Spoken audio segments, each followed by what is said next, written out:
Olá pessoal, tudo bem? Nesse vídeo a gente vai ver como fazer referência a outras células do Excel em fórmulas.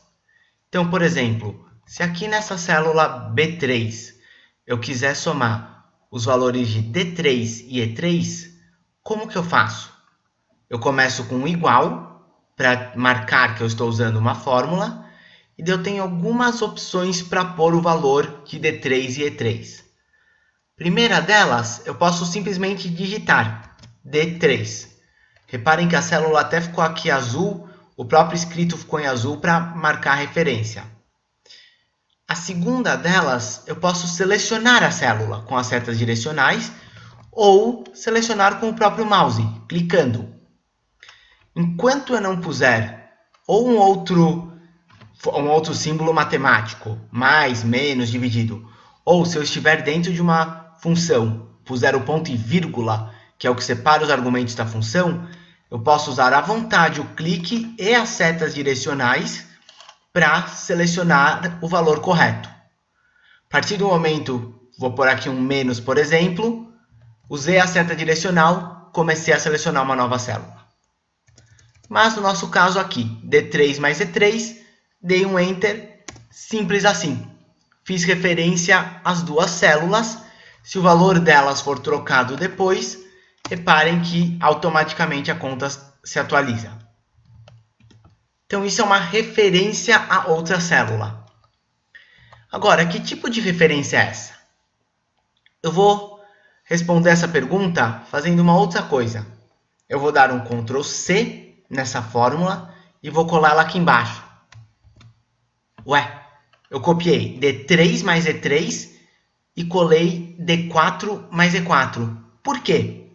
E a resposta é justamente o tipo de referência. Essa referência daqui, desse jeito, simplesmente escrita o endereço da célula, é uma referência relativa. O que significa? Significa que, apesar de estar escrito D3 mais E3, o Excel está lendo isso como: pegue a célula 2 para a direita e some com a que está 3 colunas para a direita. Por isso, quando eu colei aqui embaixo, ele me colou D4 mais E4. E por isso que se eu for colar em algum outro lugar, aqui, por exemplo, ele vai me colar aqui O11, 2 para a direita, mais P11, 3 para a direita. Isso nada mais é do que uma referência relativa.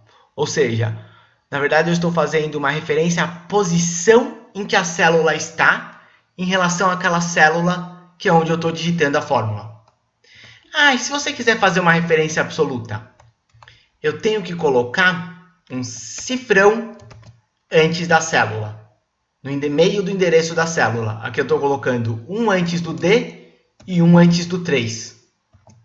Se eu estiver usando as setas ou o mouse, eu posso apertar F4 para colocar o mesmo cifrão. Agora, esses dois cifrões, um antes do D, um antes do 3, ou mais precisamente, um antes da referência de coluna, um antes da referência de linha, vão fazer uma referência absoluta. Quando eu copiar e colar isso, repare, não interessa onde eu copie e cole, ele cola D3 mais E3. E por que dois cifrões? Na verdade, cada cifrão está travando um tipo de coordenada. Como assim?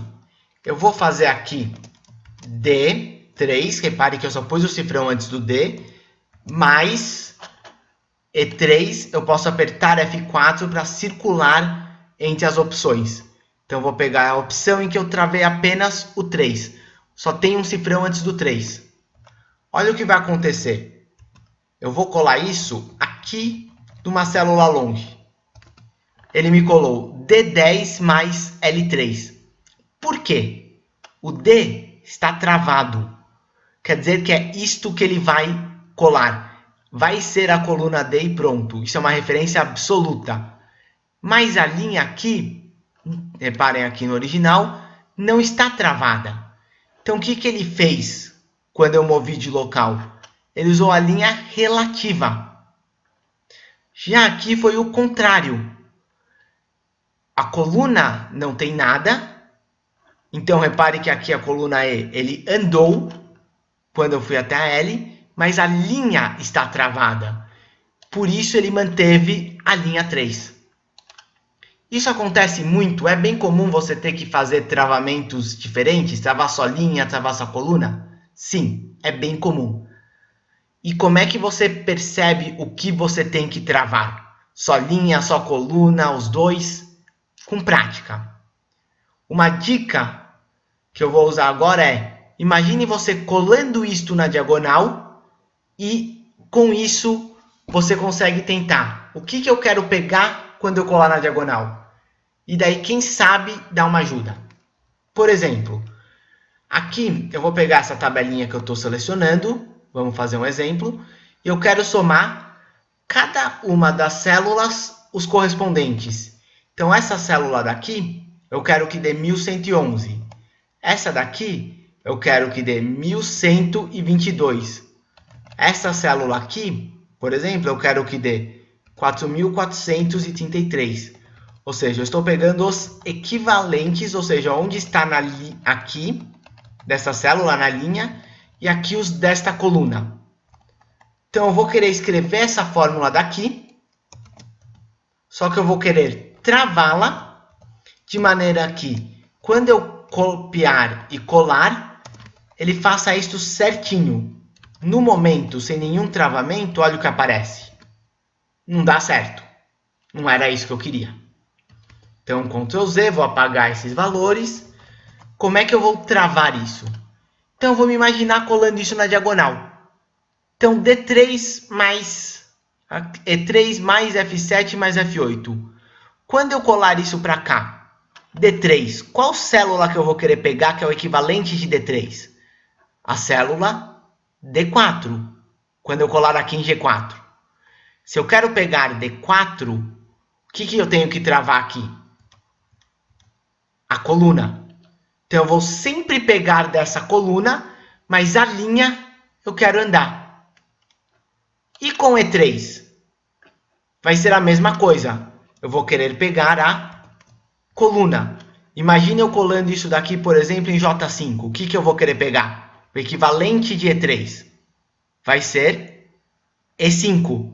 A coluna mantive, a linha eu quero que ande. A linha é uma referência relativa. Agora vamos aqui F7.